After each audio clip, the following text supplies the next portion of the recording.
अदिति वर्मा, एक नाम जिसने सिस्टम की जड़ों को हिला दिया था। गोली लगने के बाद जब अदिति को अस्पताल में भर्ती कराया गया, पूरा शहर सख्ते में था। मीडिया चैनल्स पर उसकी बहादुरी के किस्से छा गए। लोग अस्पताल के बाहर जमा होकर उसके ठीक होने की दुआ मांगने लगे। अदिति को जब होश आया, उसके चेहरे पर दर्द साफ दिख रहा था, लेकिन आंखों में वही जुनून था, वही आग। मुझे नहीं रुकना है।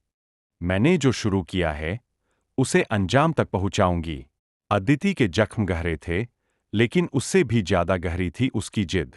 उसने डॉक्टर से साफ कहा, मुझे ज्यादा दिन यहां मत रखिए, सिस्टम में सफाई करनी है। डॉक्टर भी उसकी हिम्मत देखकर हैरान था। इधर दूसरी तरफ उसकी बनाई हुई फाइल वायरल हो चुकी थी। उसमें उन रसूखदार माफियाओं के नाम थे जो पुलिस और नेताओं को खरीदकर पूरे राज्य को लूट रहे थे। लोग पहली बार खुलकर बोलने लगे, अगर अदिति दीदी इतनी बहादुरी दिखा सकती है, तो हम भी डरकर क्यों रहें? अदिति के साथ एक आंदोलन खड़ा होने लगा था। अस्पताल से छूटते ही अदिति सीधा पुलिस हेडक्वार्टर पहुंची। सबको लगा वो कुछ दिन आराम करेगी, लेकिन अदिति का पहला आदेश था, सारे ईमानदार अफसरों के तबादले वापस होंगे और जिनके नाम इस फाइल में है, उन पर छापे पड़ेंगे। अफसर चौंक गए, पर अदिति ने उनकी आंखों में आंख डालकर कहा, अगर कोई डरे, तो वो अभी रिजाइन दे सकता है। मैं अकेले भी लड़ सकती हूं। और बस, फिर तो पूरे राज्य में जैसे बिजली दौड़ गई। अगले ही हफ्ते माफियाओं के ठिकानों पर छापे पड़ने लगे, दर्जनों लोग गिरफ्तार हुए, करोड़ों की ब्लैक मनी जब्त हुई। मीडिया दिन रात अदिति के काम की रिपोर्टिंग कर रहा था। हर जगह बस एक ही नाम, आईपीएस अदिति वर्मा। उधर अदिति के दुश्मन उसे हटाने की नई साजिश रचने लगे। सत्ता में बैठे लोग घबरा गए थे, क्योंकि अदिति ने किसी को नहीं छोड़ा, चाहे वो मंत्री का आदमी हो या डीजीपी का करीब। जो गलत था, अदिति ने उस पर कार्रवाई की। फिर एक दिन अदिति के खिलाफ झूठा केस दर्ज कराया गया।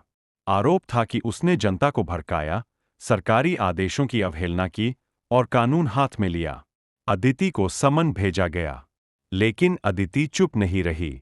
उसने कैमरे के सामने आकर पूरे देश को सीधा संदेश दिया, अगर सच बोलना जुर्म है, तो मैं हर रोज जुर्म करूंगी। अगर अन्याय के खिलाफ आवाज उठाना बगावत है, तो मैं हर दिन बागी बनूंगी। अदिति की आवाज लाखों दिलों तक पहुंची। सोशल मीडिया पर we stand with Aditi trend करने लगा।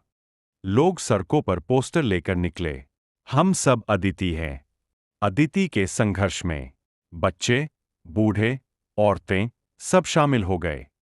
एक दिन अदिति अपनी टीम के साथ एक बड़े माफिया के घर छापा मारने पहुंची। वहां उसे अंदाजा नहीं था कि दुश्मनों ने फिर से उस पर हमला करने की योजना बनाई है। जैसे ही अदिति दरवाजा तोड़कर अंदर घुसी, अचानक गोलियों की बौछार हुई।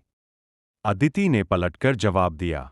उसने अपनी टीम को बचाते हुए खुद गोलियां झेली। एक गोली फिर से उसके कंधे को छूकर निकल गई, लेकिन अदिति डरी नहीं। उसने माफिया को पकड़कर उसी की गाड़ी में डालकर थाने पहुंचाया। मीडिया वाले आए, सवाल करने लगे, मैडम, आप बार बार अपनी जान क्यों जोखिम में डालती है?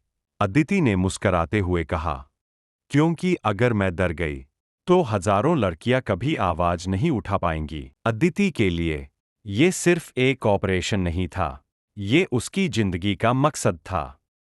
वो जानती थी, सिस्टम में बदलाव आसान नहीं है, लेकिन नामुमकिन भी नहीं। उधर कोर्ट में अदिति की पेशी चल रही थी, जहां उस पर लगे आरोपों की सुनवाई थी। अदिति ने वहां भी जज के सामने सीना ठोककर कहा, मैंने कानून नहीं तोड़ा, मैंने कानून का हक दिलाया है। अदालत में सन्नाटा छा गया। जज ने भी माना कि अदिति का इरादा सही था और उसे अंतरिम राहत दी। अदिति की ये जीत पूरे देश में उम्मीद की किरण बन गई।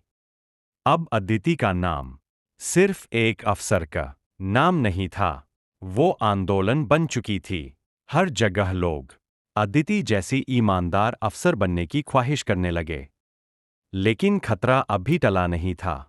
सिस्टम में बैठे कुछ लोग उसे हर हाल में मिटाना चाहते थे। और तभी एक दिन अदिति को एक धमकी भरा कॉल आया। अगर अगली बार हमारे रास्ते में आई तो जान से मार दी जाएगी।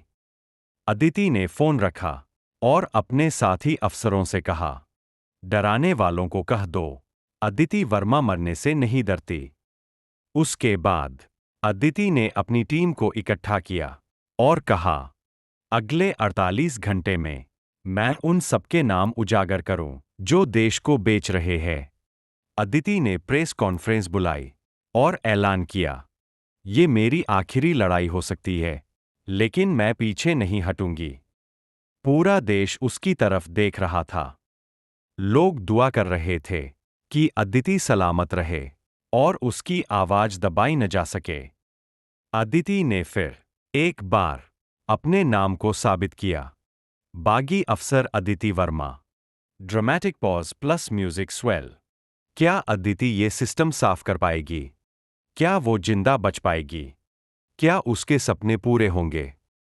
जानने के लिए जुड़े रहिए पार्ट 3 में, जहां अदिति की कहानी और भी खतरनाक मोड़ लेने वाली है।